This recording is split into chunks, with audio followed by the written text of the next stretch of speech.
It is 7:01 on June 6th, June 8th, 2021.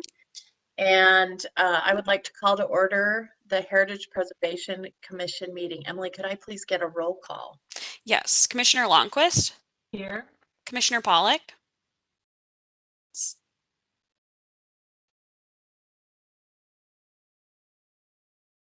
I thought Rachel was on. If not, we'll come back. Commissioner Cundy? Present. Commissioner Knutson? I think he was on. Hold on one second. Commissioner Knutson? Present. Thank you. Commissioner Nemo? Here. Commissioner Everson?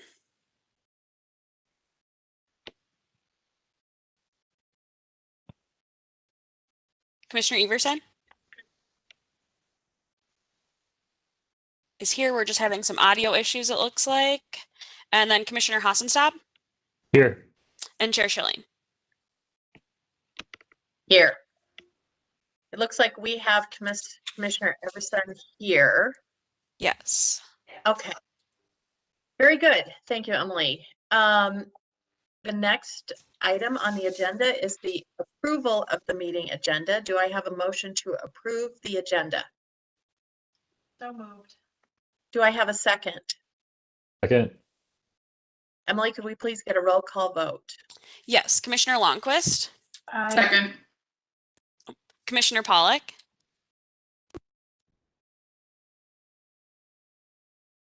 Commissioner Pollock, can you hear us?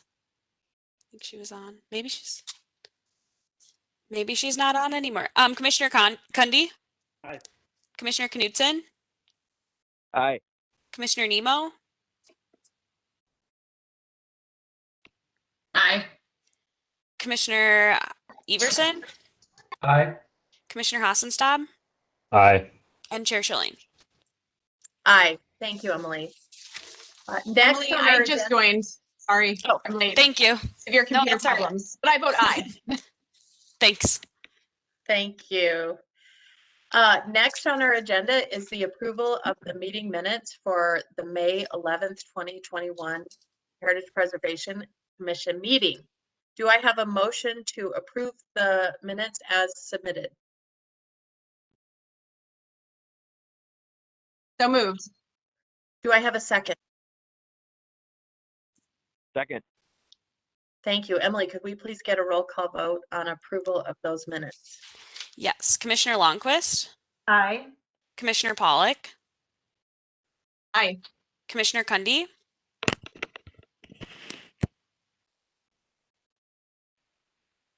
Commissioner Cundy? Aye. Commissioner Knudsen? Aye. Commissioner Nemo? Aye. Commissioner Everson? Aye. Commissioner Hassenstab? Aye. Chair Shilling? Aye. Thank you, everyone. That brings us to the reports and recommendations section of our meeting. First, in that section is a COA for 4628 Bruce Avenue for a new detached garage. Emily, I will let you take it from here. Awesome. Thank you. The subject property, 4628 Bruce, is located on the west side of Bruce Avenue, north of Country Club Road and south of Bridge Street. The home on the subject property was built in 1928 and is classified as a Tudor Revival style home.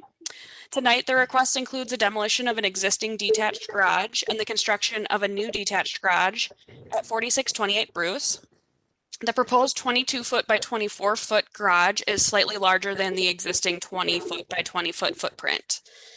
The district plan of treatment allows for the demolition and construction of a new garage with a certificate of appropriateness, which is the reason why this application is in front of you tonight. Garages should match the architectural style of the house and the historic character of the neighborhood.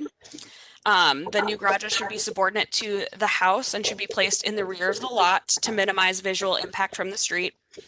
The plan of treatment also suggests that undecorated exterior walls that are longer than 16 feet should be avoided on elevations that are visible from the street or adjacent properties. The proposed garage is located in the northwest corner of the subject property and will be oriented to the east. The existing garage is currently oriented to the north and is placed more in the central backyard of the property. The proposed structure is 4 feet from the rear property line and 4 feet from the north property line, and the required setback is 3 feet. Then that includes any overhang. The garage is allowed to be up that's measured from average existing grade.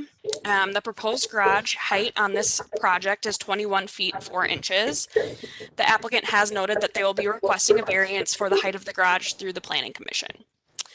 It is noted that the north and west walls are longer than 16 feet and are considered undecorated, but it's noted that both elevations are adjacent to existing garage walls. So if the commission feels that those undecorated garage walls need some detailing, it could be added as a condition of approval. The proposed garage will match the building materials of the existing home, which is stucco. Consultant Vogel reviewed the COA application and has a positive evaluation of the COA. And staff agrees with Consultant Vogel's evaluation of the proposed plans for the new detached garage, also recommending approval of the COA request tonight. The conditions of approval include that any changes to those proposed plans or the elevations would need to come back to the Heritage Preservation Commission. A date-built plaque would be added to the new garage, and that the garage, the maximum height allowed is 18 feet, or a variance needs to be approved by the Planning Commission for the overall height of the garage. And with that, I can answer any questions, and the homeowners, John and Tracy Rossman, are also on the call, and I'm sure they'd be happy to answer any questions as well. Commissioners, go ahead and speak up if you have questions.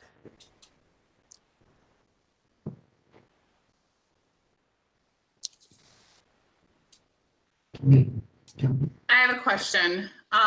Emily, can you just catch us up on the garage heights of kind of the adjacent neighbors, both the one I think immediately to the north and then the one behind them that they're kind of nestling up into?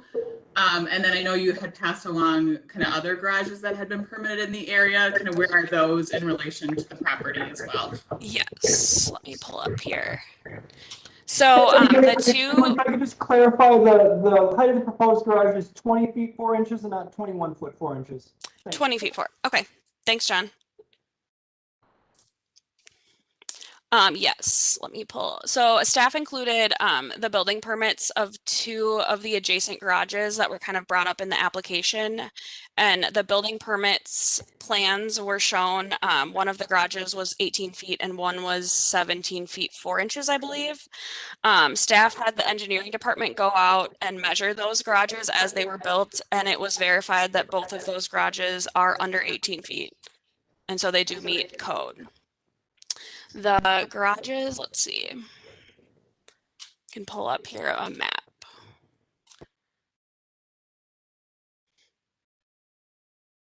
Sorry, 1 second here.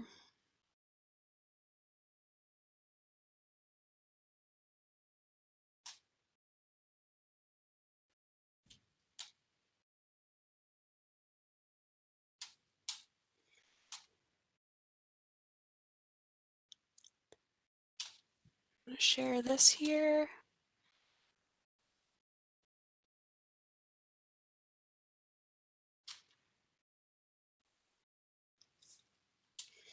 Okay, so you should be able to, you should see my map here. The 2 permits, or one of the garages that was in question, was the 4627 Casco garage. And that is this property here. The 4628 is the property with the orange dot. And so that was verified that that is under 18 feet. The permitted garage, or the permitted application, shows that it's 17 feet and 8 inches. The second one was 4629, the garage directly to the west of the subject property. And that was permitted at 18 feet. And that was also verified by the engineering department that it's under 18 feet. Believe there was a question about the property to the north as well. That wasn't measured, but that garage was permitted prior to the code change in 2016. Commissioner Nemo, I think you're muted. Sorry. I believe that neighbor to the north was submitted as, is that Exhibit C on that? I don't know. I'm trying to, maybe that's a question for the applicant. Yeah, I can pull that up here too, unless, let's see if C is.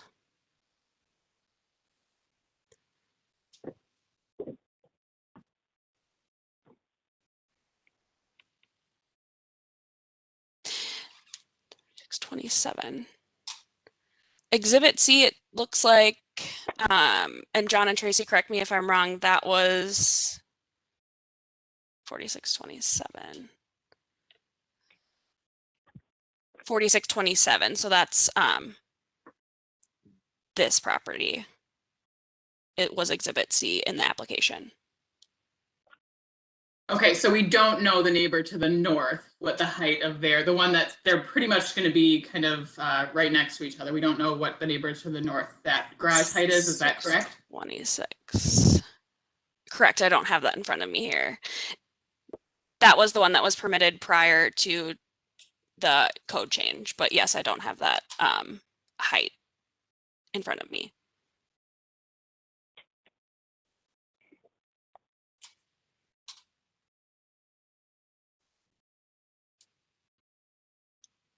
Emily, just remind us, I know you don't have that data, but how is that information part of the decision process, or did you or consultant Vogel look at that? The height of neighboring garages, remind me how that fits into the metric.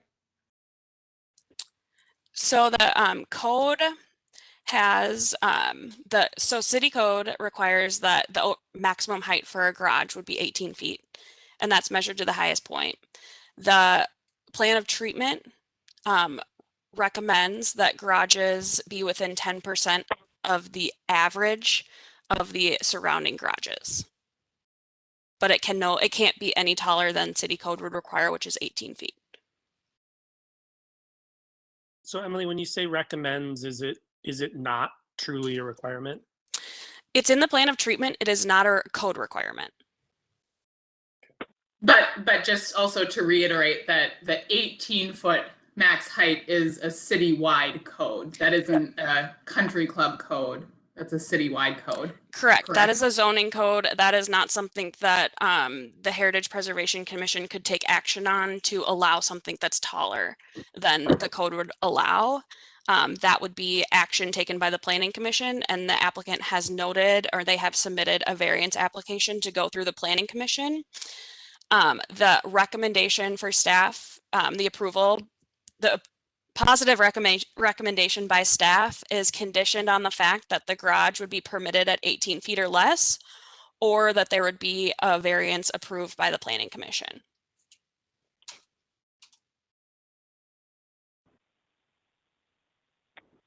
So I have a question which relates to those walls that are longer than 16 feet.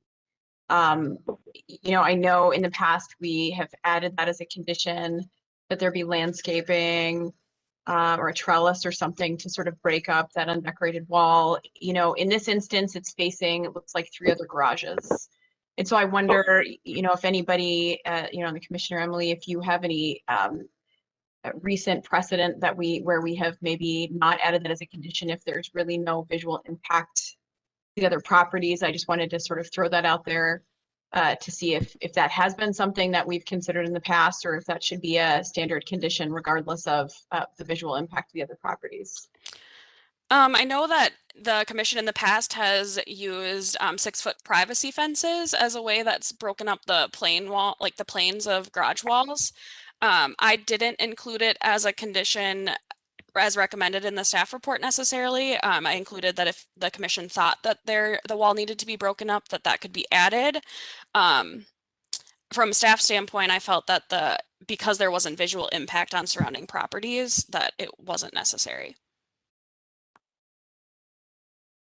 I was wondering the same thing, Rachel, and it is in the plan of treatment that they should be avoided, undecorated walls longer than 16 feet. And just to clarify, so the north and the west walls would both be in that plain but longer than 16 feet category, am I correct? maybe the property owners could talk us through.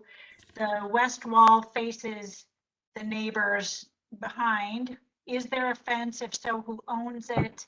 And then similarly, the neighbors to the north, what view of that wall do they have? I feel like we should be a little more careful as a commission here. We've been a bit all over the place, and right now I'm inclined to ask for windows on both of those walls.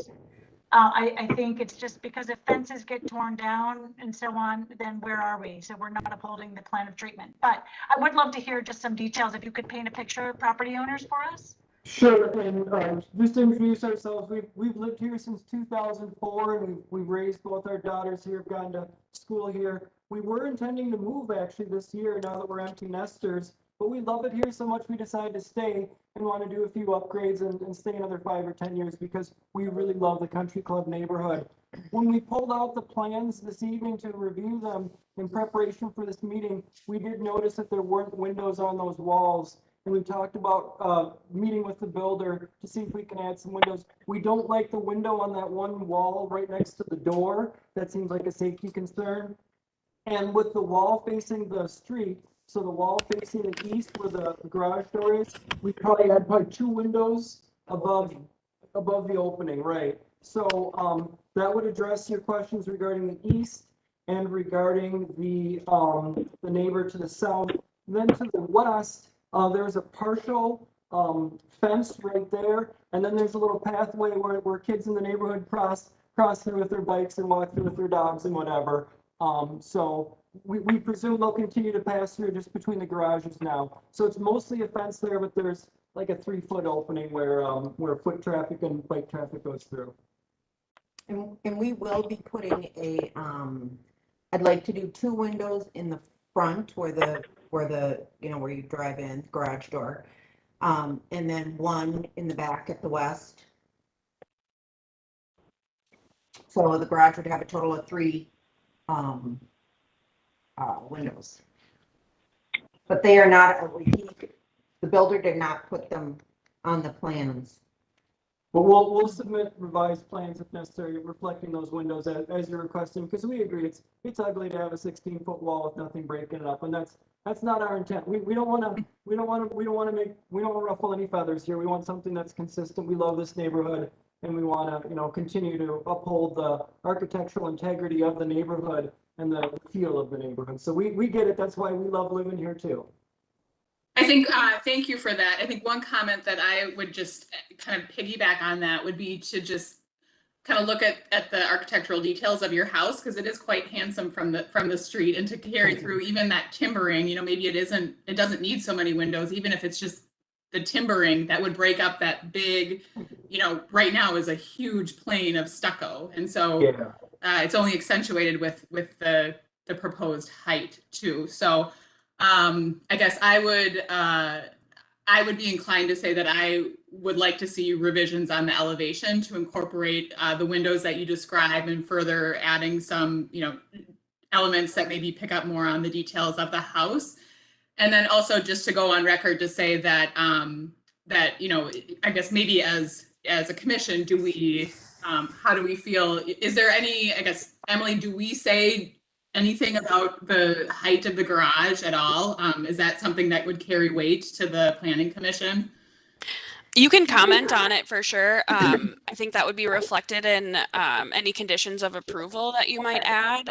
So if you feel that you want to condition approval based on the fact that the applicant intends to add windows or timbering on the west wall or on the east wall, like they've noted, or if that's something that the commission feels like they need to see, where the applicant needs to come back and show elevations with those changes. But I think any action taken by the Heritage Preservation Commission will be continued or will be noted at the Planning Commission with the variance application. So anything that you want to note would likely come off as a condition of approval. Okay. My concern is, Sarah, regarding timbering. I don't know what the cost is on that, and I'm, just want to be, cognizant of cost, especially these days with building costs just soaring. I just saw on the news something about a 2x4 is like $20 now or something. So I just want to be careful about When we talk about adding timbering, to me, that sounds like an expensive endeavor. We'll take a look and we'll certainly, but we will add the windows and look at adding other architectural elements without breaking the budget. And our current garage does not have the timbering. Good point. Right, but your current garage isn't proposed to be 20 feet tall. So I'm just worried about that. That really, that is a really tall plane of just stucco. So I understand the expense of it, but I guess my recommendation would be some additional architectural details. I'll leave that to you guys to understand what that is. And then I guess recommend to sticking with the height that the plan of treatment lays out. Thank you. We appreciate your comments very much. Thank you. I'd actually, I'm in support of the additional height as a fellow resident of the country club and someone who has a home that was renovated prior to the restrictions, who has a 20 by 20 foot garage currently. It's very difficult to fit larger modern vehicles in those older garages. And when my girls decide that they want bicycles, I literally have no idea where they're going to go. So I will be in the Rossman's shoes at some point before this commission. And I think that, there are some taller garages in the district. People take great advantage of that storage space. And it's very difficult in these properties that sort of got shoehorned, that maybe have a larger home footprint, but now they're trying to gain some garage space when vehicles have grown so much. So I'm in support of the height change. I also like the window change. So I would propose that we add that as a condition of approval, that we have windows added to those planes. But to the extent that council hears this, I'm in support of the height variance. Thank you. We appreciate your comments. I guess the thing I'm wondering is, do I feel like we need to see another set of plans? I'm certainly going to approve this at some point. I'm supportive as well, but I do want us to follow this guidance that undecorated exterior walls longer than 6 feet should be avoided on all elevations. So whether that's a window. So I'm trying to decide, do we take it on faith? It's a simple project. You're straightforward, goodwill people. Do we just simply add that as conditions, or do we as a commission want to see this again in a month? I have to say, for your builder, I wish builders would know to submit more detailed plans. I feel this is a little sloppy for the quality of work that we normally see. No offense to you guys. So I don't want to hold up your project, and yet I want to uphold the high standards of what we're supposed to do. So I welcome other people's thoughts. We give you our word that we will make the changes that we're talking about. You know where we are. We've been here since 2004. We're easy to find if we don't follow through. We will. We want something that's going to fit in. We want to live here. We live in a beautiful neighborhood. We want to build a beautiful structure to park our vehicles. We're gonna follow your recommendations. They're great recommendations, and we're going to follow them. I did call the builder this morning to try and get him to change these elevation drawings to show the windows in the front and then in the back, and to take the one out on the south side. Because we really don't want a height level window just for security reasons only. But he didn't get back. He didn't get back to me. So it kind of goes to your point, Jane. Yeah. Well, if I could, Commissioner Lundquist, I think in the past, when we've been confronted with a similar question, we've added it as a condition of approval and haven't required revised, plans per se. Whether it's the homeowners decide to add a window, which I think, seems appropriate, or other architectural details, or whether it's simply landscaping, adding a trellis, adding tall bushes to kind of break that up. That's been part of our prior conversation. I'd be comfortable with adding that as a condition in this instance. Mm-hmm. And you can add a condition as specific as you'd like if the applicants are willing, and it sounds like they're interested in adding windows to the west wall and the north wall, which are the two undecorated walls right now. You could add a specific condition that it's a window on those elevations. It's the east and the west walls. The north wall is butting up to our neighbors at 4626 Bruce. And our neighbors next door have asked that if after we get it built, if we could put some type of fencing back there, so we could hide both of our property garbage cans.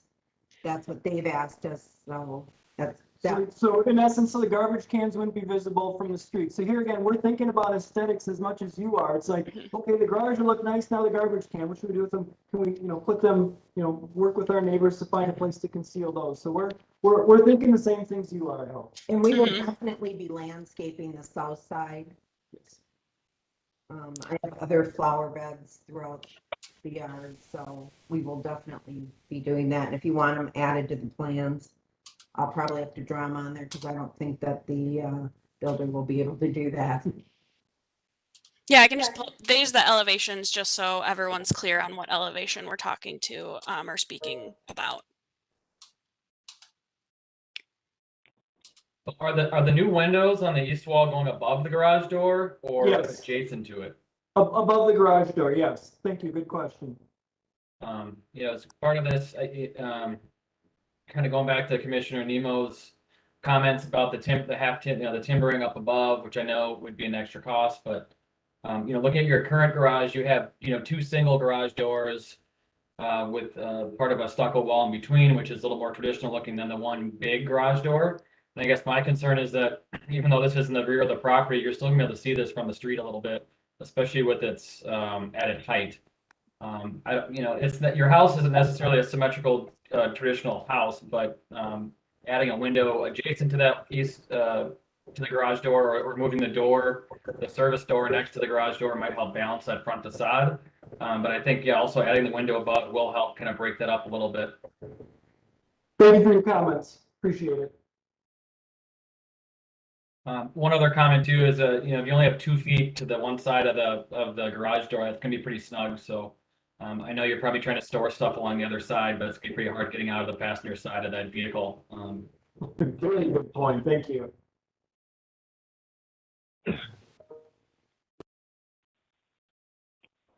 This is Chair Shilling. I've got a couple of comments. I agree with Commissioner Lundquist with the ask of doing the windows on both the west and east wall and using the windows to break up those walls.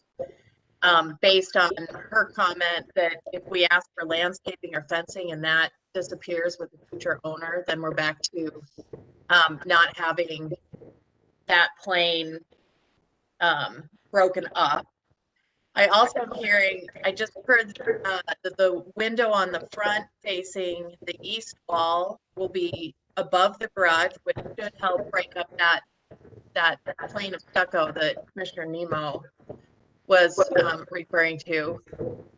And I'll just say at this point, it does sound like we have to make a choice as a commission, whether we're going to ask for new elevations that we can look at next month, or do we move to approve with the conditions, and we need to agree on what conditions we are going to ask to be made. So I'll leave it open to any further questions. And if there are no further questions, then I would ask that we either make a motion to approve with specified conditions, or we ask for new elevation. I'm comfortable moving forward if we're really explicit on what the additions will be. I would ask Emily in the future, if to the extent that you can screen. I mean, it sounds like it just was a matter of timing, but I think the plans we should see should be final plans. Mm-hmm. And so if you're a little bit of a gatekeeper there, but given this situation, are we capturing it correctly that the east elevation will have windows added above the garage door centered?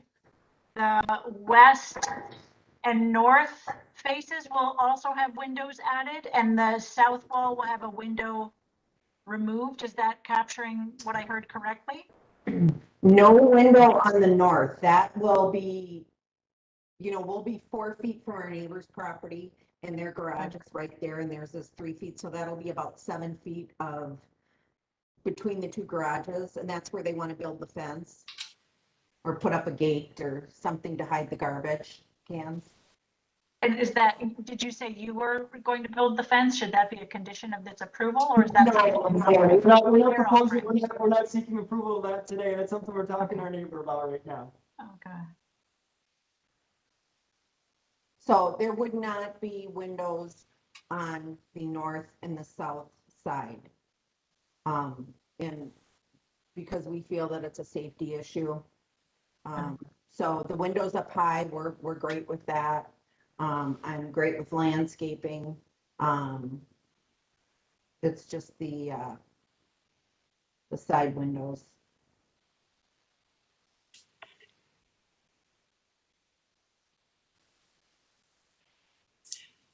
I find myself really torn on not having windows on those sides. I mean, I get the sort of practical explanations as to why. I think, though, that in situations like this, in your case, you're moving your garage, and so what if the neighbors were to decide to move their garage, and now all of a sudden, that side of a particular garage, and it might not be the case in your case, right? It looks like they've built a relatively new garage. I don't think that garage is going anywhere, but there are other garages in the neighborhood where it may or may not become an exposed area, and so while I can appreciate the safety or the kind of security kind of concept, I think there's an opportunity to do sort of transom type windows or windows that wouldn't allow, a human to sort of get through, right? They can be a little higher off the ground, fixed glass. I'm inclined to approve a conditional approval without needing to see additional drawings, but I too think that we should hold to the spirit of the plan of treatment and ask for windows on all 3 of those sides that don't otherwise have any features, I guess, just because down the road, again, as people are shuffling garages around and doing those changes, I think that it's important that the commission stays consistent in our expectations. I thank you for your comments. I will say that the garage to our north does not have windows, side windows. The garage behind us does not have windows to their east, so that garage has no windows facing our property. So, and I don't know about 4627 Casco. I can't recall, but so the existing garages that are newer don't have side windows. I definitely appreciate those comments. And again, as a fellow resident of the country club, I'm living the same sort of circumstances. I think that the reason that the plan of treatment was developed was so that future endeavors, and there's always going to be variances between variance, probably a tricky word to use in this. There's always going to be discrepancies between different properties and the structures on them based on when they were built and the requirements at that time. I think the requirements now are pretty clear, and so I would, I don't know if any other commissioners have additional comments, but I'd put forth a motion that we approve with windows on the east, north, and west walls without needing to hold this over to next month. I will say that 4629 and 4627 Pasco were they have been built within the last 3 to 4 years, so they don't have windows at that level. That's, I guess. This The is neighbor's Chair, bike was stolen out of his garage and someone broke into his window. I'm nervous about having too many windows on this garage. We love living in this neighborhood, and I think having windows at ground level on a garage is an invitation that we don't want to give. Then I guess I would suggest, let's resubmit next month with you and your builder's proposals for different embellishment, whether that's half timbering, if that feels more secure and you can have the time to price it out. If windows don't feel correct. And I agree, I think we're striving as a group to apply the plan of treatment consistently, and maybe you'd want to submit photos of the neighboring garages and Emily can tell us the year built, but our task is just to try to apply it as consistently as we can. So I'm fine with approving it now with the conditions Commissioner Cundy stated, adding that it could be half timbering or windows on those faces, or if the applicants would rather come back and give us more detailed proposal next month, that works too. Thank you for your comments.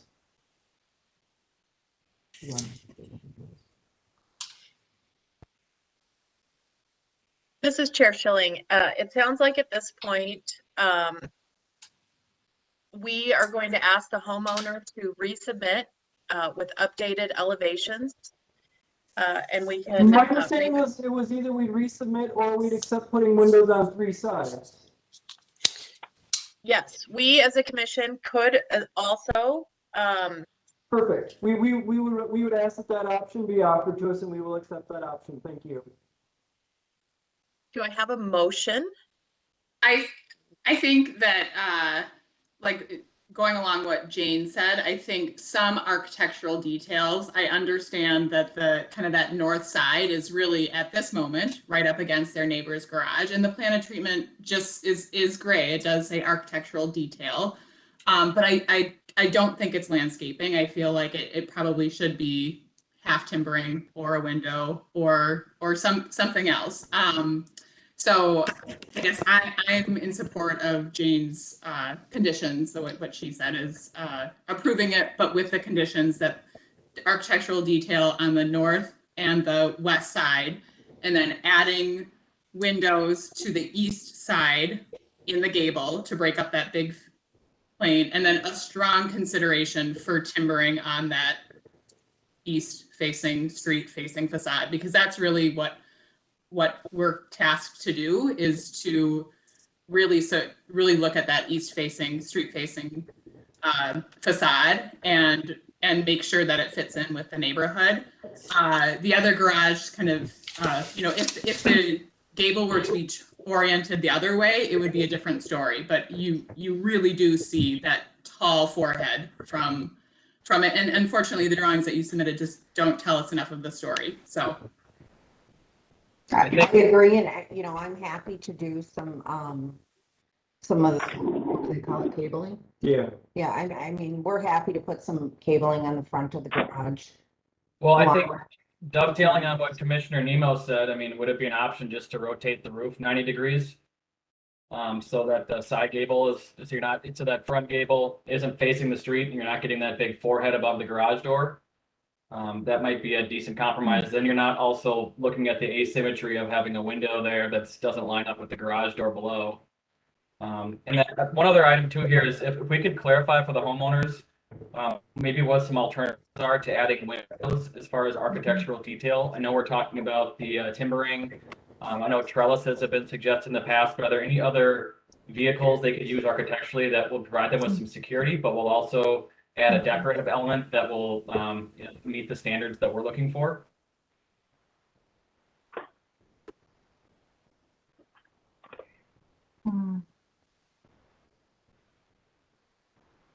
I think some people have broken the plane of the wall too. So maybe there's a step in or a step out. Maybe there's a little saddlebag, that is more storage or something. But again, that's, additional cost. Certainly in the realm of everything, a window or timbering is probably the most streamlined way to do it.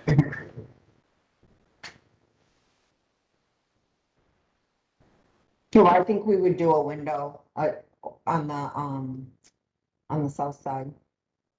Mm-hmm.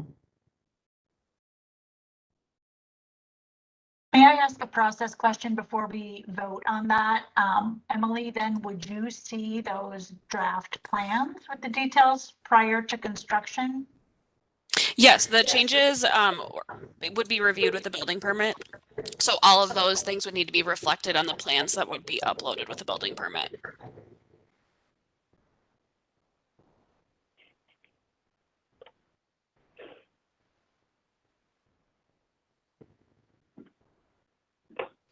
Okay, so we return to the point where we need to make a motion with clear conditions as to what needs to happen to each one of these walls. And we can approve based on those conditions, or we can ask the homeowner to return with updated elevations that we can review and approve next month.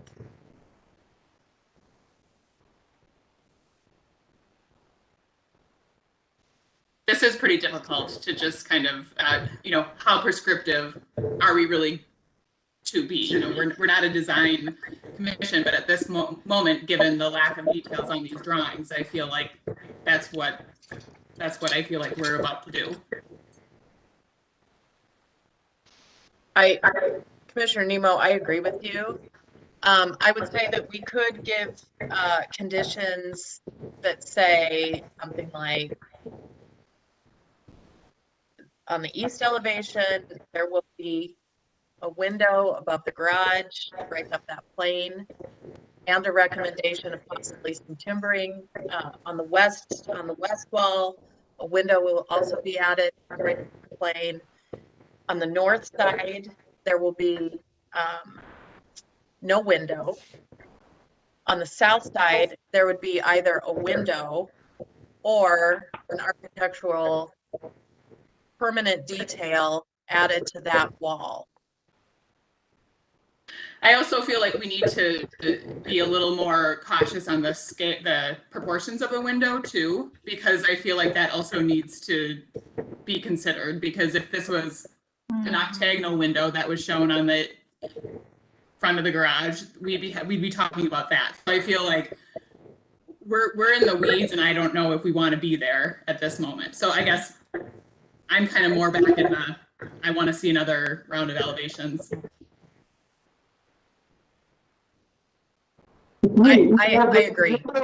The builder's given us a window when they can build this, a period of time when they can build this, which is predicated on certain things happening at certain times. And I know if we wait another month, this garage won't get built until 2022. So Okay, well, thank you for that. Then I think maybe we need to, then I guess I'm going to throw out there, let's say on the east facing facade, 2 windows to be in the proportion of the east facing windows of the house in the gable.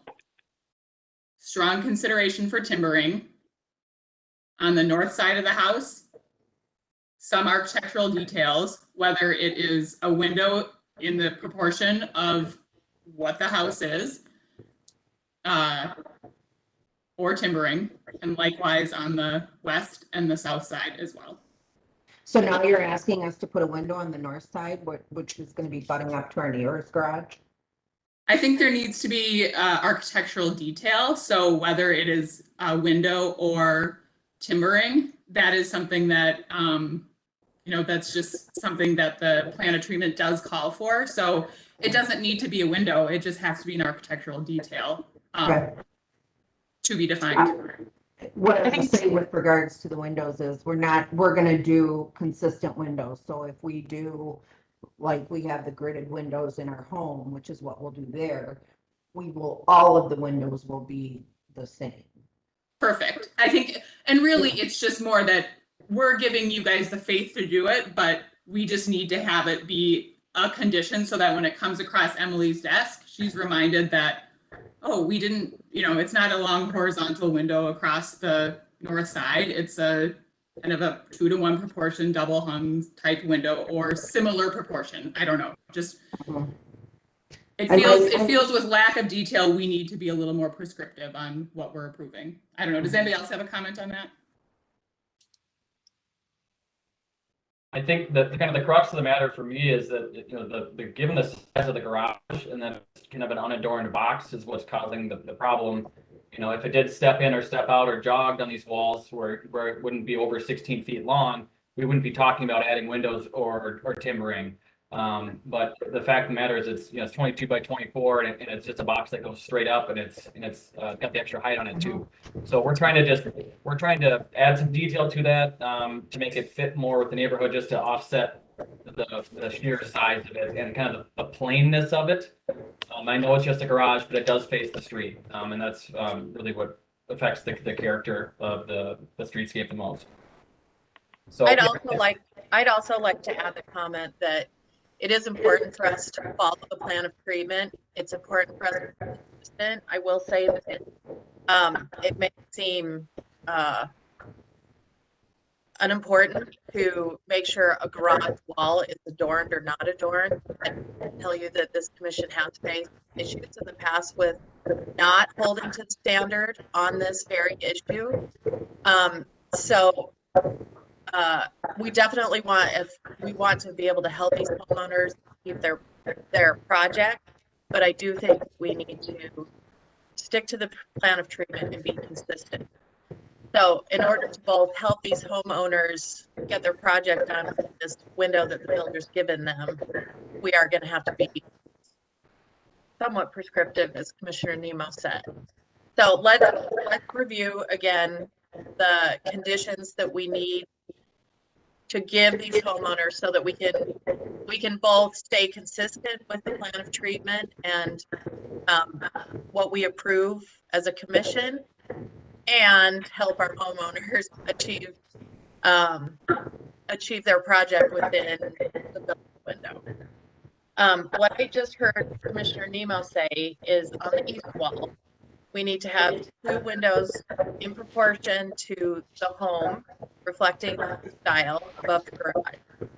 On the west, we need to have either a window, or if the homeowner does not feel comfortable with a window at that lower level, some permanent architectural detail, whether it be timbering, or something that Emily can review when this comes back to her.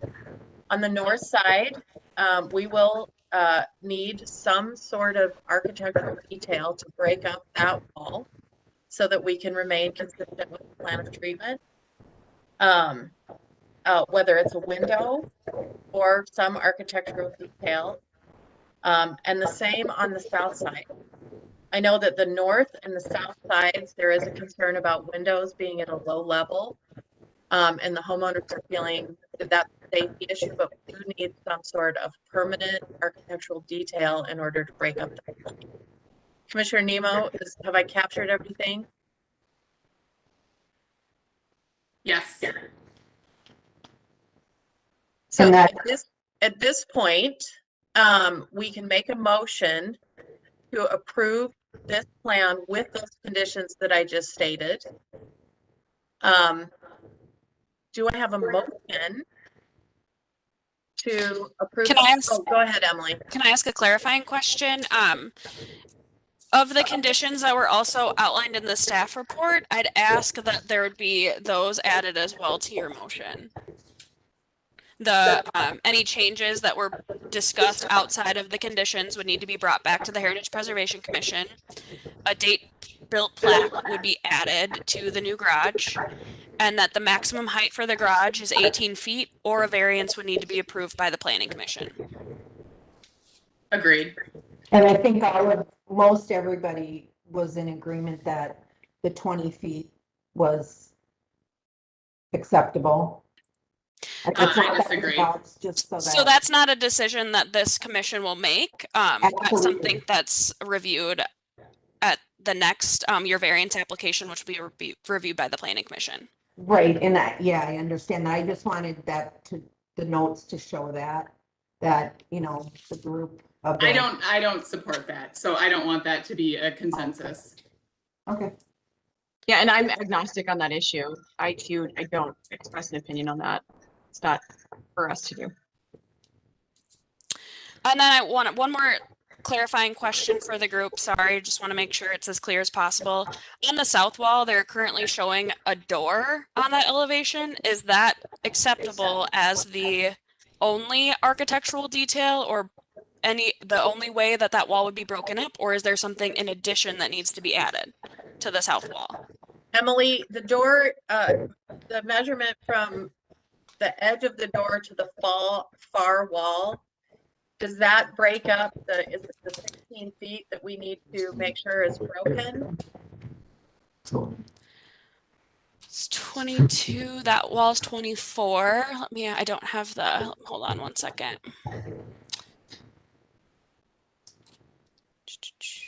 What does that say?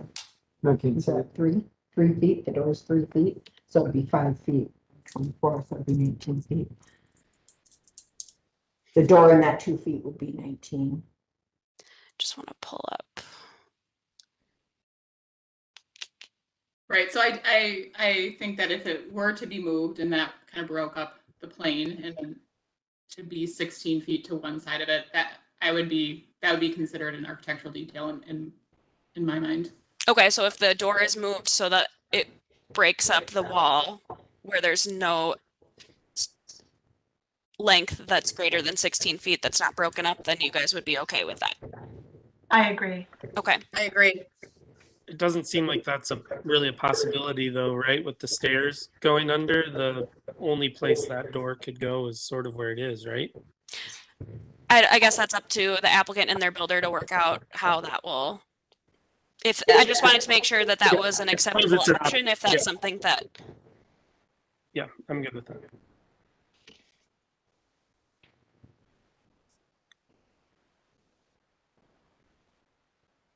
Okay, so we are back to making a motion. I move that we approve this COA with the conditions summarized by our staff liaison and our chair. Yeah. Thank you, Commissioner Lundquist. Do I have a second on that? Second.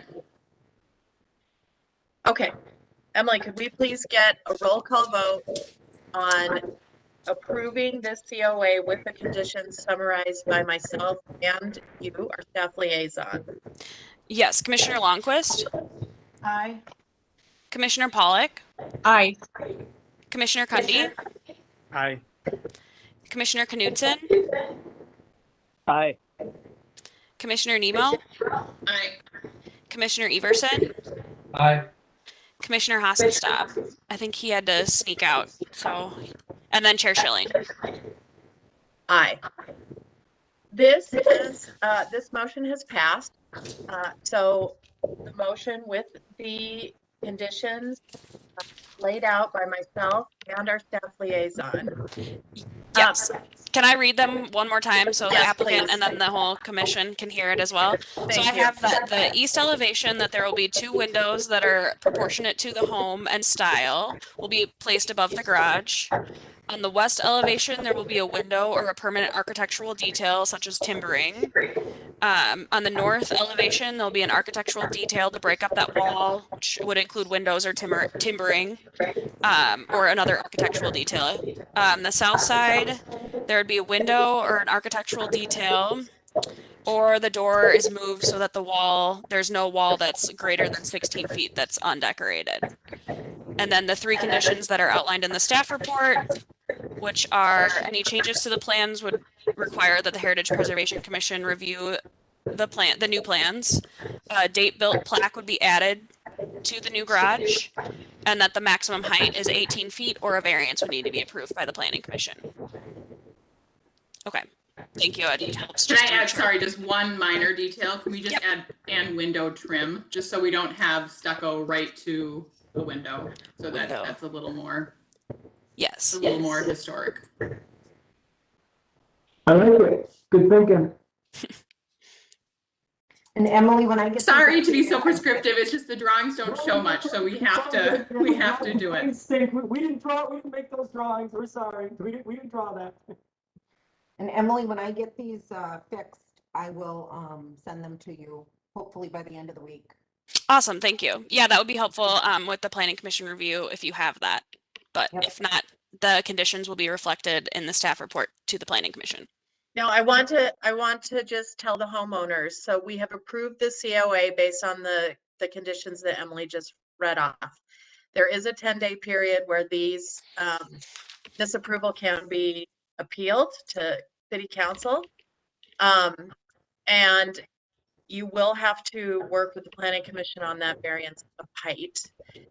So you will have to wait. Don't begin your project yet until you have. No, we get it. No, the this is step one. We understand. There's another step. We get it. Yep, we're ready. We've talked to Okay. our neighbors who've done this before too, so. Very good. And we do appreciate your attention and your commitment to the neighborhood. So thank you for that. Thank you. We appreciate your service. Thank you. Mhm. Bye-bye. Bye-bye. Okay. Thank you, everyone.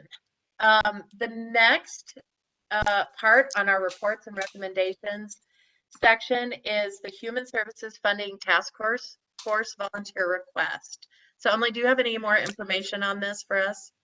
I don't have any additional information other than the information that was emailed to you guys and then included again in the packet. It's not necessarily a requirement that a member from each commission is included, but it's encouraged that there is one member from each commission that's included on this task force. So I emailed it out in advance to you guys in hopes that you could all check your calendars, and if anyone's interested, we could just make the decision on who that representative might be tonight. I'll also make a comment. I served on this task force in the past, and it was both interesting and heartening to see the amount of effort and time and the goodwill that the city undertakes with this funding.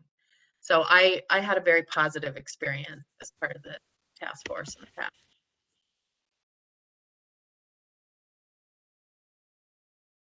Is anybody here tonight interested in serving on this task force?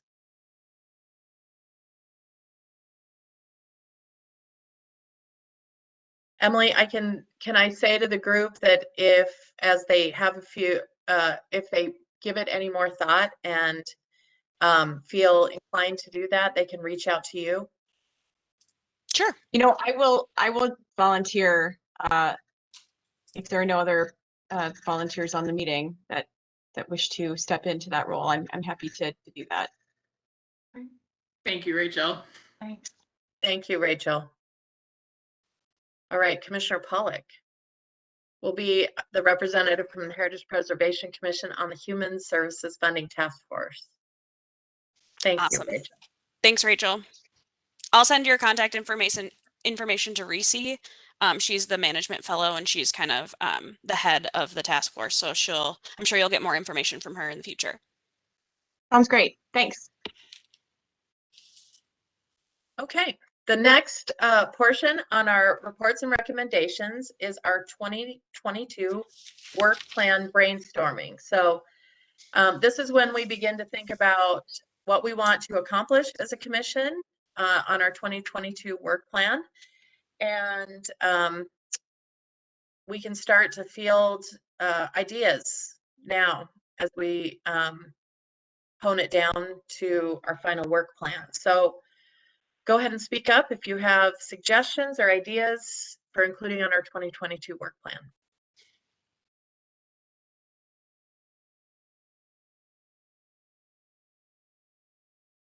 If not to put all of you on the spot, but if you guys would rather, you can either use tonight's time to research as a group or to brainstorm as a group. Otherwise, I'm happy to collect ideas if you prefer to email me your ideas and I can create some sort of a list that's included in next month's packet. That's up to you guys how you kind of want to do your brainstorm for the work plan.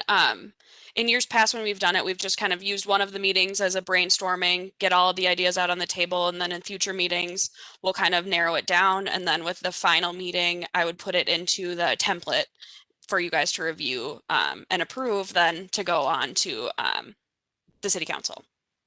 I actually have two things I would love to bounce off the group. Before that, can I quickly, Emily, ask you how our outreach mailing, just we can talk offline, but just for the group's sake, we had targeted May. Emily and I have been in touch with the communications department. We were a little behind, but quickly tell us where that stands for this year's work plan. Yes, that's still in progress. We're getting things printed off and mailed out. They have not been mailed out yet due to just different items as far as data requests and things that came up and needed to be completed prior to that. So working on that, and the communications department is printing off those brochures. I talked to Dan, and then I will be kind of getting the certificates printed and the mayor to sign those so we could send everything out in the mail. But it has not been done yet. Great, thank you. So two ideas to add. One, we brought up last month, which is there's plans of treatment for all of the heritage resources, like the bridge and the mill and so on. So I would suggest that as time allows on light agendas, we have each of those plans of treatment put on our agenda for us to read and review and discuss if needed. Just so we're familiar, that was Consultant Vogel's suggestion. That seems pretty straightforward. Any thoughts on that one? I think it's a great idea. I think number one, it helps us to have on our own agendas to actually read and review those plans of treatment. I think that helps us keep it top of mind, and to help us remember that as a commission, it's not just about certificates of appropriateness. It's also maintaining those heritage landmark resources. So I think it's a great idea. I agree with that. And so, would the idea be to have, a committee kind of pull those out, underline some parts, or, write some questions, to kind of really maybe think about that deeper, so that when it's presented to the full commission, we can sort of target some areas that we think may need more updating than others? That's a great idea. I think so. I think if there were to be any changes that would be recommended, there'd be more of a process that would need to happen for those changes to actually be incorporated into the plans of treatment. But I think it's a great way to kind of review those plans of treatment and see kind of, because I mean, some of them haven't been reviewed or looked at since the properties have been nominated. So just so everyone's aware of what's out there, but just so everyone does know that it wouldn't be like an editing on the fly type of a situation. There is a process that would need to take place for any changes to be made. Maybe what we say in our work plan is the 2022 work plan, we read and create recommendations of changes to those plans of treatment. And then the specific changes needed and going through the process of making those changes would occur in the year 2023 and future work plans. But the task in the 2022 work plan is to identify, to review and to identify changes needed to those plans of treatment.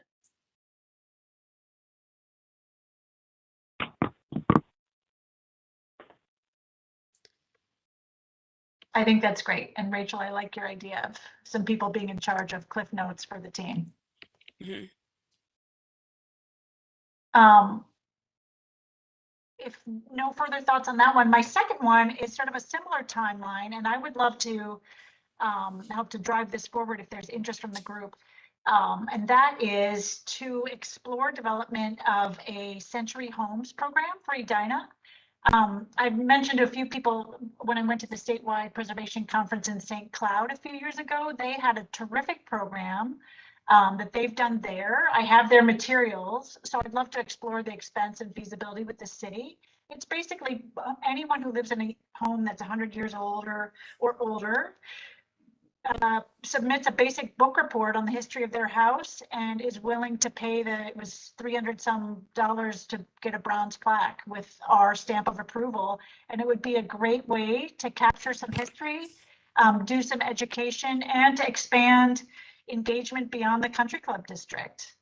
So I would think that would be fun, and would love to at least put together a proposal and gather the information over the coming year. I really like that. I think one element I've seen on our work plans in the recent past that I've been involved on the commission is some element of community outreach. The last couple of years, we've done the walking tours, and I think this might be a really great way to fill that outreach bucket. I think that might be, it might generate some interest and excitement and attention from the community at large.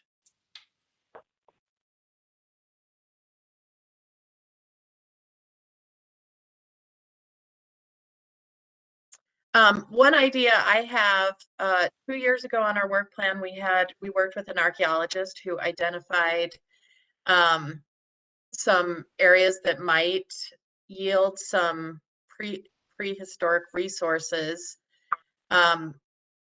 When we went with that project, it was shocking to me to see that many of the neighboring cities, St. Louis Park, Eden Prairie, on and on, had done some excavation and discovery, and Edina had not. I would really like to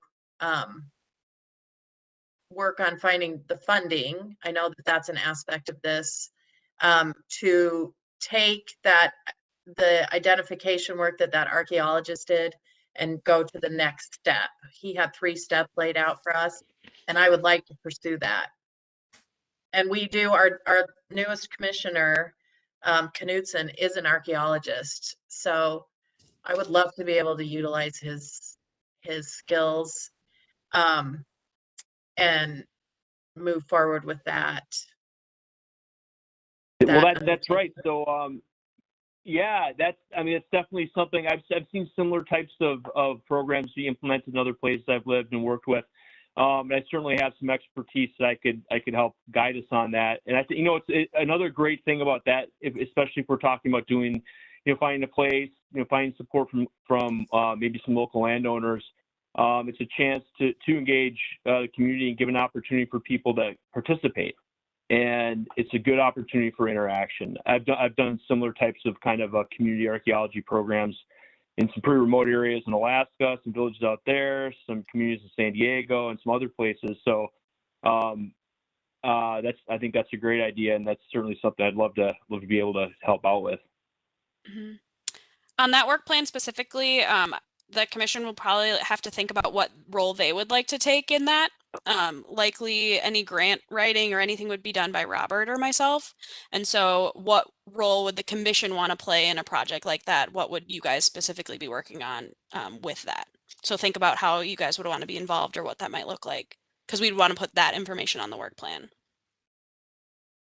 I do remember when we worked with the archaeologist previously, he did an outreach in conjunction with the Edina Historical Society that was really fantastic. And maybe we can ask Commissioner Knudsen to think of some activities that the community could participate in conjunction with moving to the next step with the archaeological discovery.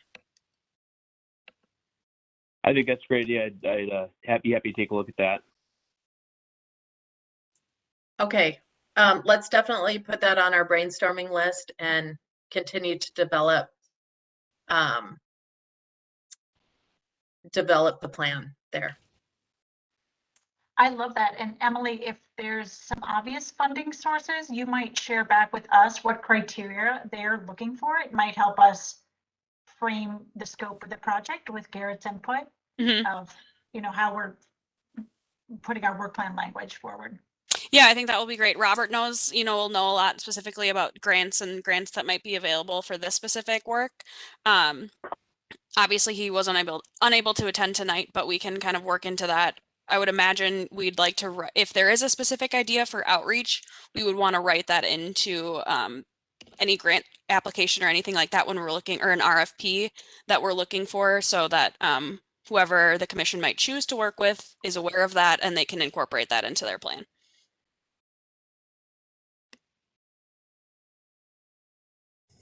Perfect. Any other suggestions, ideas, comments? And I if think there's this is- more, you guys want to think about things, I'm happy, like, please email me any ideas, and I can create, like I said, some sort of a list that can be included in the packet next month, and we can kind of go through that as well. Is there anything that we need to do to be responsive to the mayor from our conversation in early April? You know, I know he had a conversation with the developer 4630 and, you know, shared some feedback and some perspective about, you know, whether there was room in the plan of treatment for more flexibility, et cetera. So I don't offhand recall exactly where we left that. And I know we had spoken with them about having a sort of more specific maintenance requirement for historic properties, either during construction or just generally. And, you know, I think we had kind of gone back and forth about whether we were going to try to prepare something, but then it was commented that maybe the city should. So I just want to make sure we're being responsive to that conversation and what we propose to them for next year. But I say that not remembering exactly where any of those 2 things or 3 things left off. Commissioner Kendi, I think that's a really good point. My memory of what was spoken about was focused very much around the demolition by neglect issue. If we wanted to establish something in conjunction with the city or as a commission, and then city council, the city council was quick to be hesitant whether that was the task of this commission or whether that was something that that needs to be developed internally with the city. I think it might be appropriate on the 2022 work plan for us to make a recommendation to city council on something along those lines. And we can definitely work on that recommendation in reflection of the existing plan of treatment. And reflecting on the plan of treatment for the country club district, we can maybe just identify when the plan of treatment was most recently reviewed, which was last year. And provide city council with that information in conjunction with our recommendation concerning the issues that came up with that particular property. I believe the demolition by neglect item would need to be, or would be a department work plan item that the Heritage Preservation Commission would likely then comment on during that process.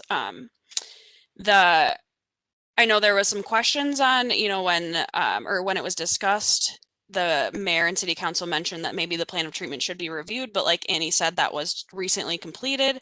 So unless the commission thinks that it needs to be reviewed again in 2022, that's something that you guys could decide that you'd like to ask the council to consider you guys do again. But that was reviewed with the Country Club resurvey that started in 2018 and then was completed by the end of 2019, I think was the date.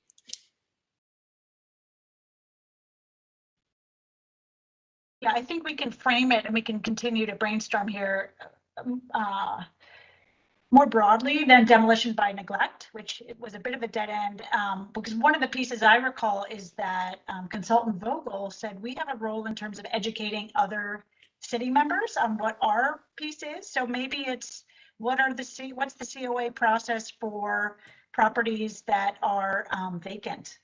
And what additional conditions should we be adding to ensure that we're upholding our design review? I mean, there's language, I pulled out our notebook that says no resource should be destroyed or damaged as a result of, you know, COAs being issued. And in a way, that's what's happening here. They're using the COA as a stalling tactic. So let's think about the language, but absolutely we should be following up because it's a chance to tighten our own process and have better cooperation within the city agency. I think to kind of build on what Jane just said too, I think a lot of it could be more of like an education piece, like how to educate property owners on what's required of them for historic properties. Even just educating the community, whether that's information that's added to the website or more additional handouts or things that you guys might think would help the community too, as well as what you just said with process wise. Yeah, we can certainly add that. I think the issue here is certainly not education. I mean, Okay. but Is the I feel like requirement for the the review issue, of the plan of treatment just that it's done every 10 years when the resurvey is done? For the country club, yep, it's written in the plan of treatment that it will be resurveyed every 10 years. And that, so does anybody else have any thoughts on whether we think that's frequent enough to consider or be responsive to things? So the example that I'll give, and I commented a little bit on it today because it's an area that I've been looking into, and Emily, you and I have been emailing about, is I find the like specifically the 10% suggestion for the plan of treatment on the height of surrounding garages. I find that really interesting. And again, I'm sort of in this conundrum as a personal homeowner in that development. My house was added on to prior to the current restrictions on square footage of space. It's a tiny lot, 0.17 acres. There's a whole 10 feet of my basement, end of my main level and upper level that could not be there today if you were trying to add on, and I have a 20 by 20 garage that barely fits anything. So when we talk about, well, you can go to 18 feet, but it has to be within 10% of other garages, what I found myself thinking about is asking my neighbors, hey, you're going to build another garage so that they up it by 10%, so that I can up them by 10%, so that it's like whoever dares go last, gets to be closest to 18. So I found that particular line of logic in the plan of treatment to be sort of troublesome when we have these tiny lots and the planning commission is ever tightening those restrictions. I think that we should remove that 10%. I think you should be able to build to 18 feet. Everybody should be able to do it. And if you do it first and others haven't and they choose not to, so be it. I think every 10 years seems like a long time to wait. I certainly don't think we need to redo something that was done 12 months ago, but I'm wondering what other people's thoughts are on that. And I don't know what the history of that has been. I know Robert might be able to speak to, was obviously involved in the plan of treatment and when that was written. Why that period of time is 10 years, there might be more significance to that. I'm not sure what the history of that decision was. Do we review the other plan of treatments with any frequency, Emily? Not to my knowledge, no. I think the country club is the only one that requires the resurvey of the district. I think that is likely because of it's a district and not an individual property. And so with the resurvey, Robert goes out and looks at the properties that make up the district. And then there's kind of he looks at if there's, resources that were lost in the last 10 years, what changes need to be made to the plan of treatment at that point or anything like that. So I think that's likely the reason behind the resurvey requirement. I'm wondering if the 10-year mark was added just to trigger a mandatory evaluation so that it just was not left ever looked at, whereas the other heritage landmark resources with plans of treatment don't have that because it's just not as important. So I don't know if that 10-year mark is mandatory to wait 10 years or it must be reviewed within 10 years, but 10 years is not the amount of time we have to wait. Like it could be reviewed every 2 years. The way that it's written, it makes it sound like it was written to have a period of time in between so that it says the city will arrange for a resurvey of the country club district every 10 years to document changes in the appearance and historic integrity of historic properties. So I think there was a specific amount of time to kind of evaluate any changes that were made or any items that were approved or anything, if the historic integrity of the neighborhood changed over that 10 years or any individual property that might not contribute to the district any longer. But Annie, you're right. It's really, the 10 years really dictates the resurvey and the plan of treatment is not dictated. It's set just as needed. So it could be done at any point. One way we could think about the work plan language is we're going to develop a mechanism to capture updates for this particular plan of treatment that need to be made. Bob just referenced one. And if we have a bucket that becomes large enough, then we can start a more official process. If it's just that garage issue, for the most part, it seems to be working. But it would be nice whenever we have a deliberation that doesn't go well and highlight something that is clumsy, we have a place to capture it. And decide if it's worth pursuing that change, because then it becomes very political in the sense that we need community input. It's quite a deal for given the number of homes in the district. But let's start to at least have a formal way to keep notes. So Jane, are you suggesting that maybe part of our work plan beginning in 2022 might be something like create some sort of log of issues that might be out on the horizon that aren't exactly pending issues on our plate at this moment, but there's something that we need to review and revisit in the future? That might make more sense, and maybe we put it under the first work plan item we talked about, which is reviewing the plans of treatment and raising questions about them, and just add the country club there, so that this work plan item, if Bob, if you agree, you brought this up, is a little more specific to the process of vacant homes being neglected, you know, and the breakdown of systems, however we're going to word that. Yeah, I mean, I think that in my mind, the two items are separate, because I think one goes into the ordinance and is probably referenced by the plan of treatment. And then I think what Chair Shilling just outlined is maybe something that I could get behind, is we just, you know, maybe it's a work plan item next year that we look at what sort of time period do we want to review the plan of treatment on, and what process should we use to document and track feedback on the plan of treatment, and or you know, challenges that we find in the course of our work related to it, to inform that process. So, you know, to where in 2023 we implement that, and in 2024, 5 years after the last survey was completed at the halfway point, maybe then we propose a series of changes based on having tracked them, kind of quantified how often we bump into them, and whatever proposals we make. So it's almost like pre-work, but I like that idea to have that out there. Because I think that would be helpful, you know, with the mayor's comments, like, okay, here's how we're tracking these things, right? Not just that we did this 18 months ago, but what we're going to do with the information that he shared with us today, right? So that it doesn't just get lost in the shuffle. Commissioner Cundy, I'm hearing you saying that we develop some sort of preemptive tracking process versus a reactive. I think go ahead.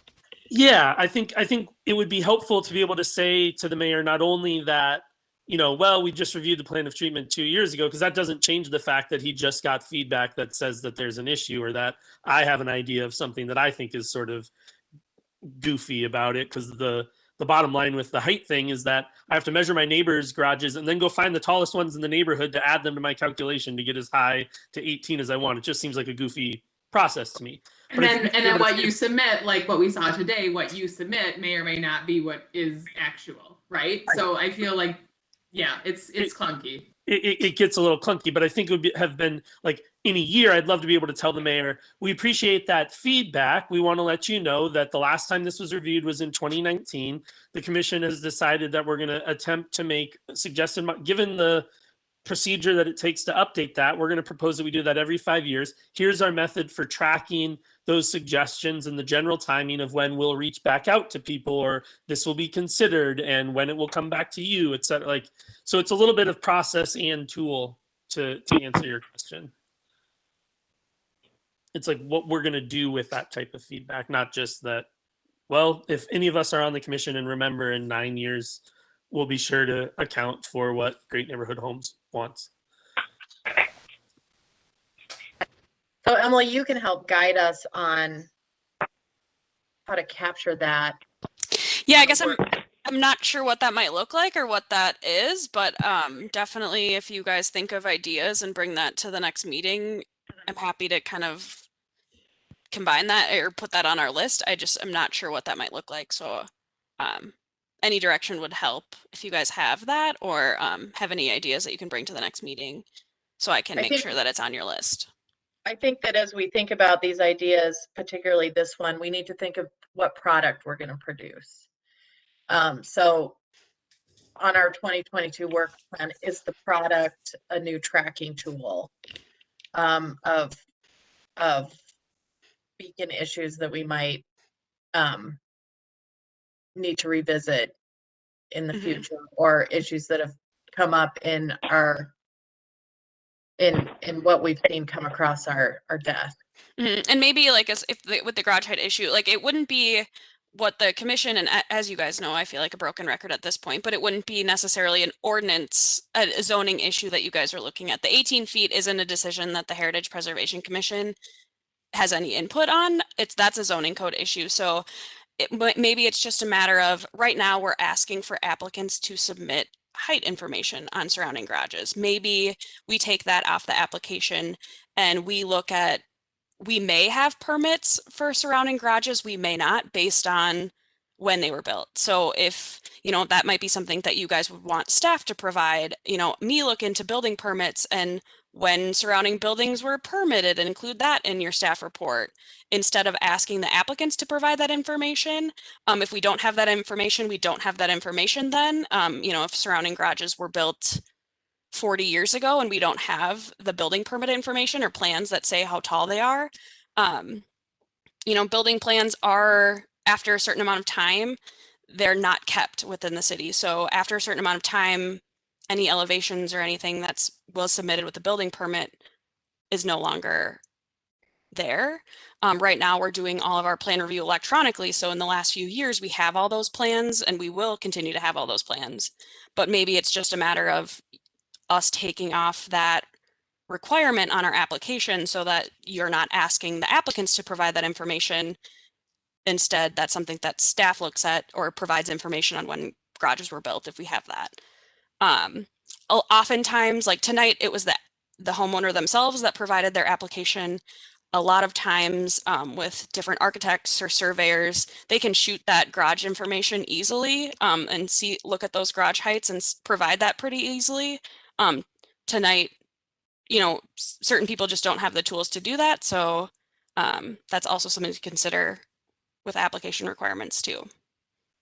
Emily, your comments just prompted a memory of something. I think it was an email exchange I had with the mayor, so I don't think he said it to our group, but following up on this, that maybe we should do just an informal survey of people who've pursued COAs in Country Club in the last few years. How easy was the process?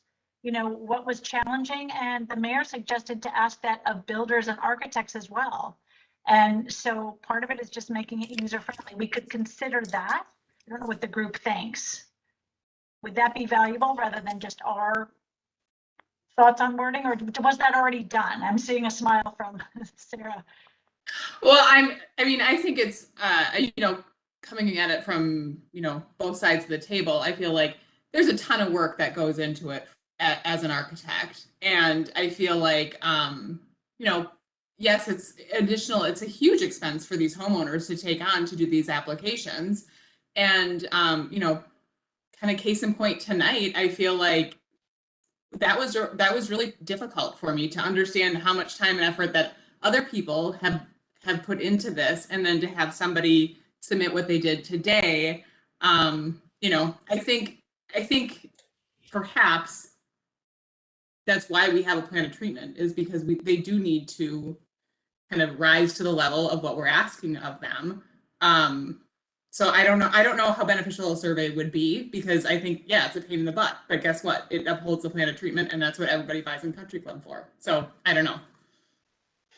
Yeah, with a survey, you'd probably want to have some sort of an idea of what you'd want to get out of it, not just comments. I think you'd probably want to be looking for specific information, like you said, on process or application requirements or things like that, as opposed to just a general blanket statement like, was this difficult, you know, kind of a thing. You'd want more specifics on what you're looking for out of that.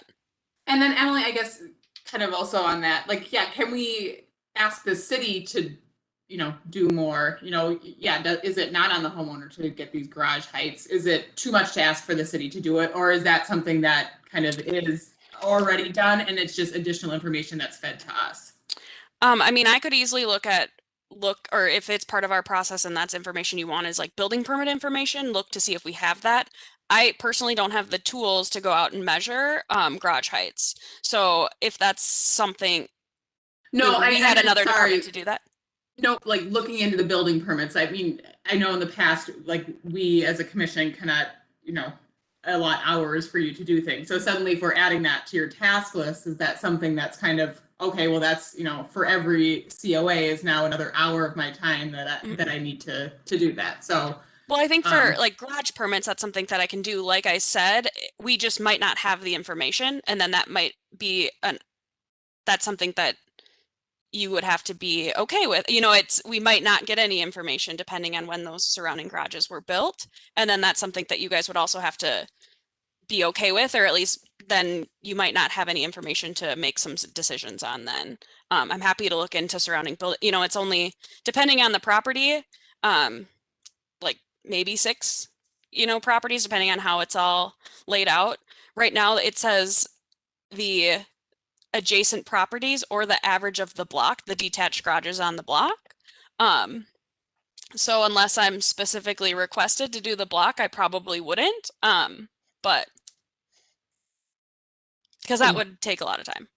For the sake of clarification, my recommendation is that we don't prescribe an additional restriction beyond the ordinance. I know we're using this as an example in this conversation, but I think we can not include garage height on the application and not care whether we have the information.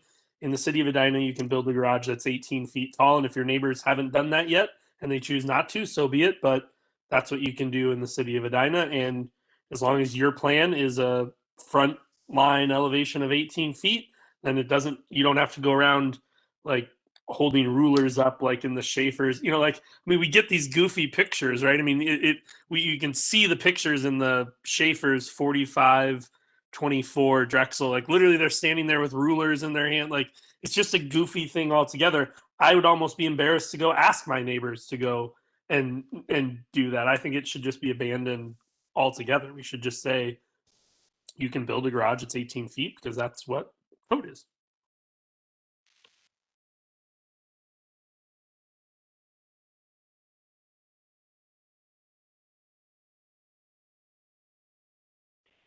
Okay, I think we definitely, I think we need to suss out how to approach these sorts of issues with an item on our work plan.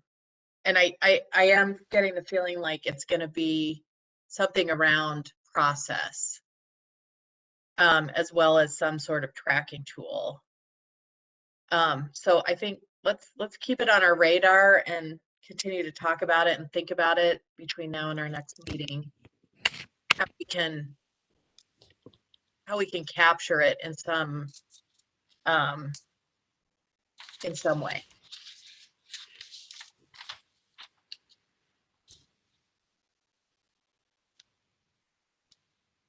Okay, anything else? Any other ideas?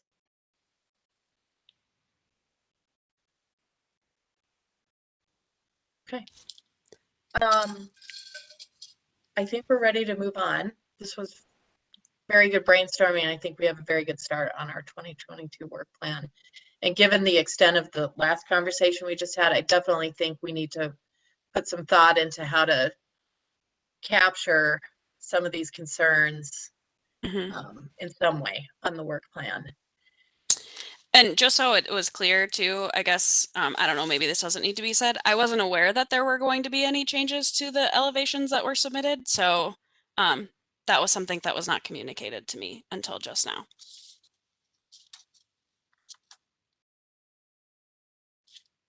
Yeah, we got put in a tough spot tonight because the homeowner said they weren't even the final plans. And then yet they have this deadline that we're supposed to feel sorry for them. And I get it, the builder's busy, but That was kind of a unique circumstance where usually they're going to come to us with more developed plans and plans that are actually finalized, but they're telling us during the meeting that they're moving windows around and we don't even see that on the drawings. So that was a little frustrating for me. And then I don't know if we're supposed to feel sorry for them and make an exception, because I feel like we did. But if they're applying for a variance anyway, this isn't going to be fast tracked. So in the future, if somebody comes to us with plans that aren't fully developed, I mean, I think they just have to get back in line.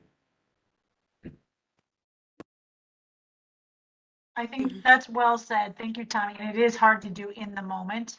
So I'm glad that you brought it up. I agree with you in retrospect.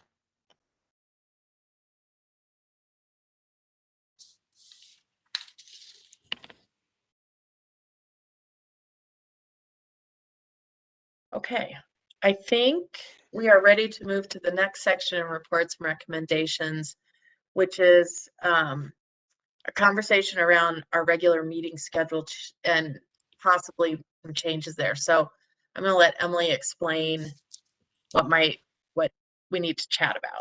Yes. So the first item that I'm asking the Heritage Preservation Commission to take action on tonight is for our annual schedule. For whatever reason, I think the colors might have gotten mixed up on the calendar, but we were scheduled to meet based on the calendar that was approved Monday, August 9th.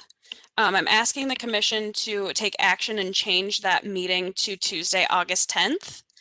The reason being the commission or the city right now is working on plans to start meeting in person again, and a hybrid type of a situation, and then a plan to move into in-person meetings again. And so you guys will get more information on that in the next month or so, because the plan is that in July we will be meeting with a hybrid model / in-person model. So you will get more information on that specifically from MJ. But based on how the hybrid meeting or in-person meetings will work,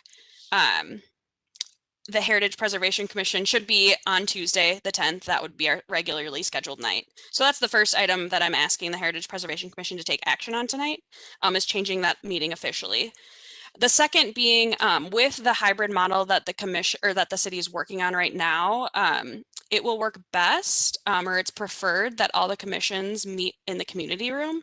Right now, on the second Tuesday of every month, the Park and Recreation Commission also meets, and they meet down in the city council chambers. So it was asked to just kind of discuss any opportunities or what the, if the Heritage Preservation Commission or if any commission in general, not just us, is interested in meeting earlier on in the night, if that works better for your schedules. If we do come to a consensus tonight, the Heritage Preservation Commission can take action on that. They can make a motion and change your your regularly scheduled meeting times. If not, it's just a discussion to have, something for you guys to think about and consider. So it would be like meeting at like 4:30 instead of 7 o'clock on Tuesday.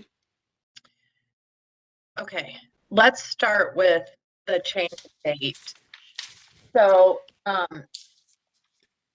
Emily is asking for consideration on a motion to change the meeting date that was approved Monday, August 9th to move it to Tuesday, August 10th. And that would be at a regularly scheduled time of 7 o'clock, unless it's changed by you guys. Okay. So do I have a motion to make that date change? Can I ask a quick question associated with that? And Emily, I know that you said that MJ was going to be making a communication about those meetings, but when you say hybrid, you mean obviously some people in person, some people being able to participate via WebEx as well? Because I know summer plans and dates and vacations and whatnot might make it hard for people to be in person, but still be able to participate by WebEx. Yes, and nothing has been finalized as far as a plan goes. There will be specific rules on who can be virtual and who can't be, and how many times you can be virtual and how many times you'll have to be in person in a certain amount of time. But that will be communicated to all the commissions. I just don't have the specifics yet.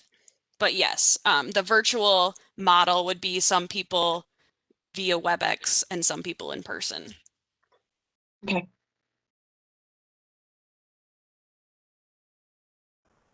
Thanks, Emily and Rachel. Given that information, do I have more questions, or do you want to make a motion? Well, I'll make the I move motion. we change Oh. it. Go ahead. Go ahead, Jane. I move that we change the date of our August meeting as suggested. Thank you, Commissioner Lundquist. Do I have a second? Second. Right, Emily, can we get a roll call vote, please? Yes. Sorry. Commissioner Longquist, Aye. Commissioner Pollock, Aye. Commissioner Cundy, Aye. Commissioner Knutson, Aye. Commissioner Nemo. I think she fell off there. Commissioner Everson is Aye. there. Okay. And then Commissioner Hassenstop, I think, is gone too. Okay. And then Chair Shilling. Aye. Great. So the date change from August 9th to Tuesday, August 10th is passed. So we will make that change. Now let's have a conversation around the possibility of changing our normal meeting time, which is 7 o'clock the second Tuesday of each month. We'll be changing that meeting time in order to facilitate the city's goal of having all of the commissions meeting in the community room. And we do have a conflict because the planning commission meets the same night, the same time each month that we do. And if we are able to change our time, we'll be able to facilitate all commissions meeting live in the community room. I, for one, can't meet earlier than 6. Okay. Yeah, I think it just chiming in, for those of us who are going to be going back to work in person or, have little kids or, after work obligations, 7 o'clock is a perfect time to meet. I think it facilitates a lot of us being able to participate. An earlier meeting time would just, would not work for me personally. Same for me.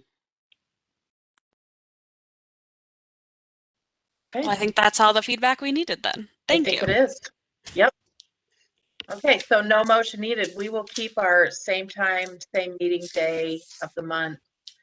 And I'm sure Emily and the rest of the city staff will work to figure out where we will meet. Yes, and I don't know, like I said, more to come on where and how we'll be meeting in July. But I'll keep you guys posted. Thanks, Could meet Emily. in Old Cahill School.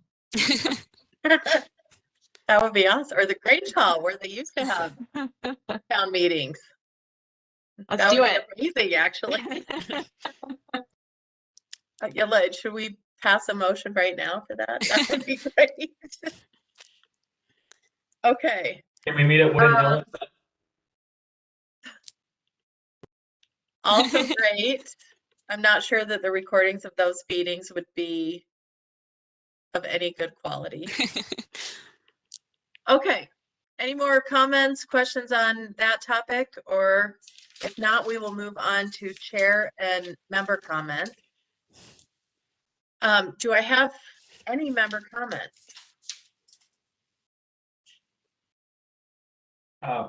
Back to a point I was trying to make, and then this has come up a couple times on these, or several times on these garage submissions.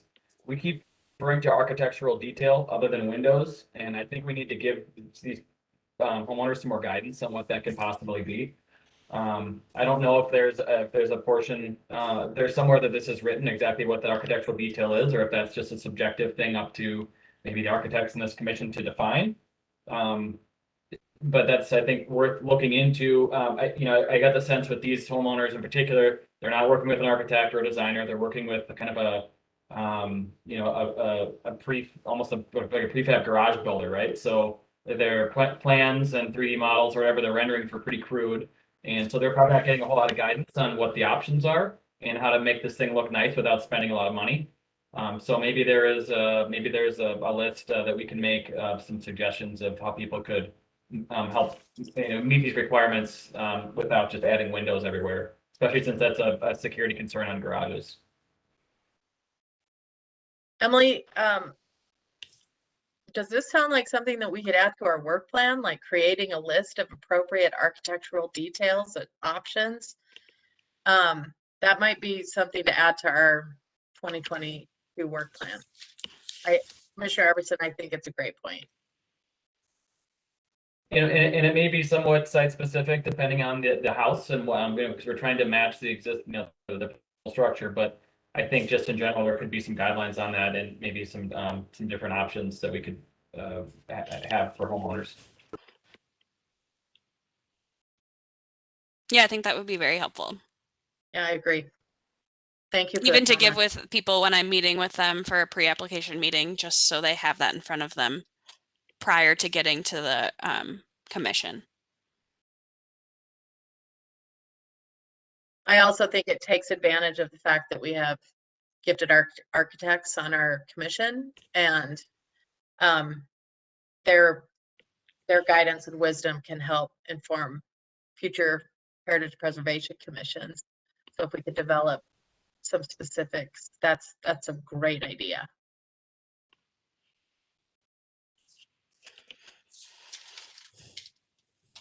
Okay, anyone else with a comment? Emily, one quick question for you. How long are COAs in effect? Is it a year? There isn't a time frame on there, I don't believe.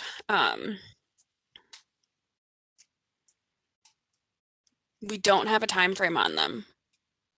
So they would need to match the plans that were approved with the certificate of appropriateness, or it would need to come back. Got it.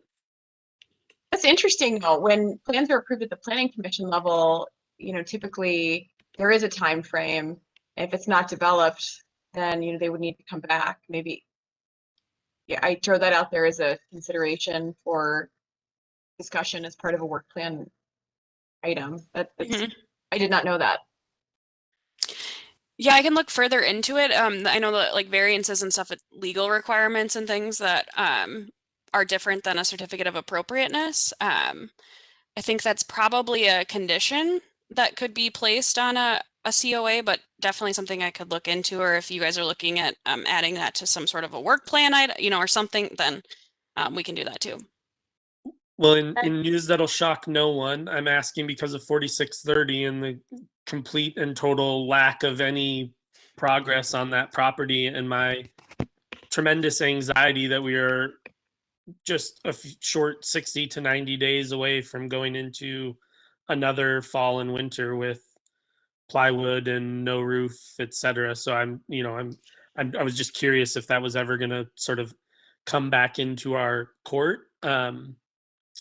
I do have an update on that in my section. I did, since the last meeting you guys asked, I do have an update as far as permits and things, but. Well, I'd love to hear. Is there any other comments? I don't want to jump. Yeah, I don't. Yep. We'll get there when we get to staff comments. Staff comments, got it. Okay. Yeah. Well, I mean, I would be curious about that. I think that I'm a little bit surprised that there isn't a COA requirement or a time period around that. Particularly if we come up with an idea where we're going to be updating the certificates of approval, I would think that we wouldn't want, that we'd want to have, recourse to update requirements if the plan of treatment changed and someone had been sitting on a COA. I think water finds its own level. If all these nooks and crannies of the process are exposed, we're going to see them more and more over time. So that's interesting. Let's fine tune our thinking on that and add it to a work plan item, part of our previous discussion. I like that. Agree. Anyone else with a comment?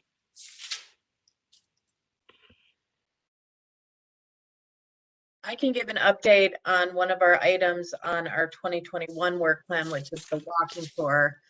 The latest development there is that I submitted a request to the Edina Historical Society for a number of photographs for some of the schools that we'll be touching on in the walking tour, and I have those photographs, so I'll be organizing the tour and sending those to the city, those items to the city to process for our digital walking tour. And Emily, I'll contact you with who and where and when to send all of that to, as soon as I've got it all wrapped up. Sounds good. Okay, anyone else before we move on to staff comments? Okay, Emily, staff comments, please. Yes, like I said, I have a little bit of an update as requested on the 4630 permits that were pulled, or what if any permits were pulled, excuse me. There hasn't been a permit that's been pulled for any sort of an addition or anything yet, as far as reviewing that with the certificate of appropriateness that was previously approved. There has been an additional demolition permit that's been pulled for additional work, like removing stucco and certain windows and things. The building official did inform me that they were removing some lead from inside of the home. So Commissioner Cundy, when you were talking last time that you saw additional work happening, it could have been some of those items that were attached to those additional demolition permits that were issued. Emily, can you clarify that the demolition permit is only for demolition that was shaded and approved in the COA, correct?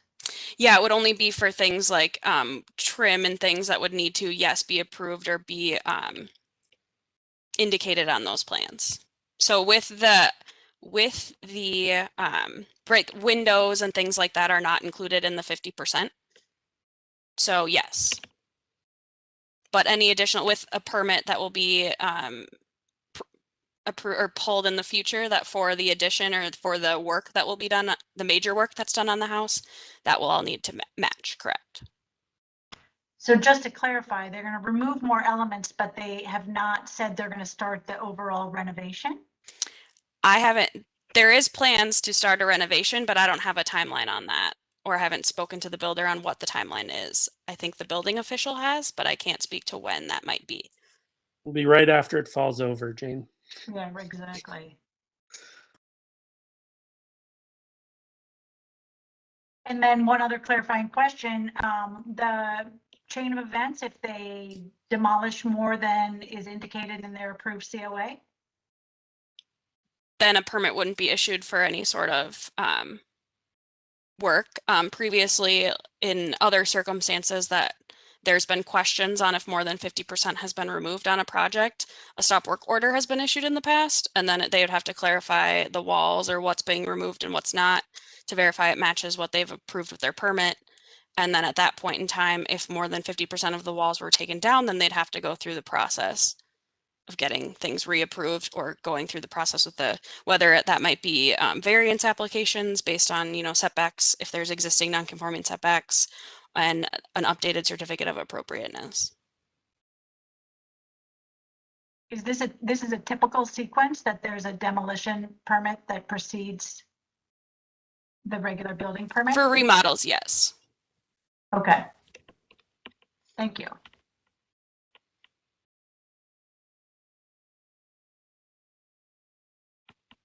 Thank you for the updates, Emily. And if there is specific questions, you can contact the building official. Obviously, he's the most knowledgeable person on this, as far as what permits are required at what point in time. You can contact him directly with questions. Otherwise, I'd be happy to field questions and get them to him as well.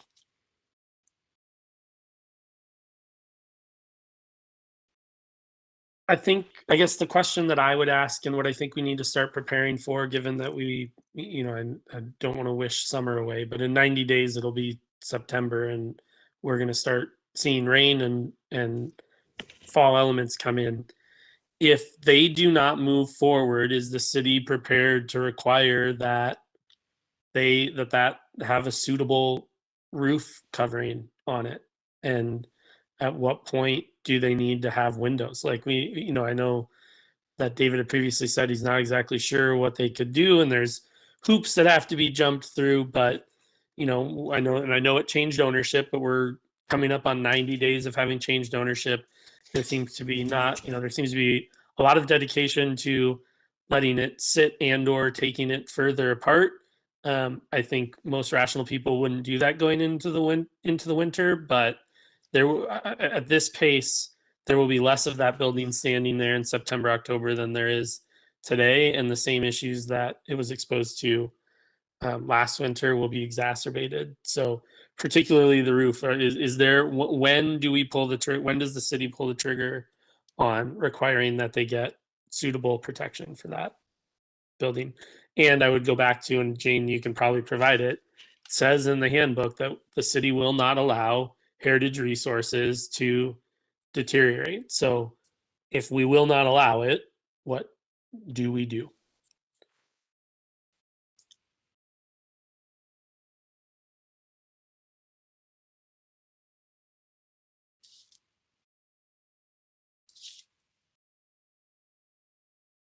Let's let those good questions percolate and revisit this next month. I know, Emily, that you're careful that we don't track specific projects, but I do think this is a horse of a different feather, and let alone, I've looked at those plywood windows as I drive by for the last 8 months, so maybe I'll approach it from just a complaint to the health commissioner or something, but at some point it becomes our business to make sure that it moves forward. So I suggest we table it till next month and keep looking.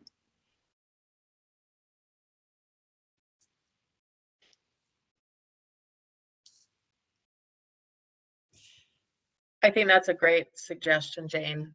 And I think that this can help us. This situation can help inform maybe the item on our work plan that we need to figure out how to address issues that have arisen with this particular resource, and when we encounter future situations, how we document, track our concerns, and as Commissioner Cundy suggested earlier, how we communicate that with the city, how we can present an informed log somehow of these types of concerns. Okay, Emily, did you have any other comments? I don't. Okay. With that, the last bit is to move to adjourn the meeting. Do I have a motion to adjourn? So moved. Thank you. Do I have a second? Okay. All right. Emily, can we get a roll call on the motion to adjourn? Yes. Commissioner Longquist, Aye. Commissioner Pollock, Aye. Commissioner Cundy, Aye. Commissioner Knudsen, Aye. Commissioner Everson, Aye. and Chair Shilling. Aye. Thank you, everyone. Thank you. Thanks, Emily. Have a good night. Good night.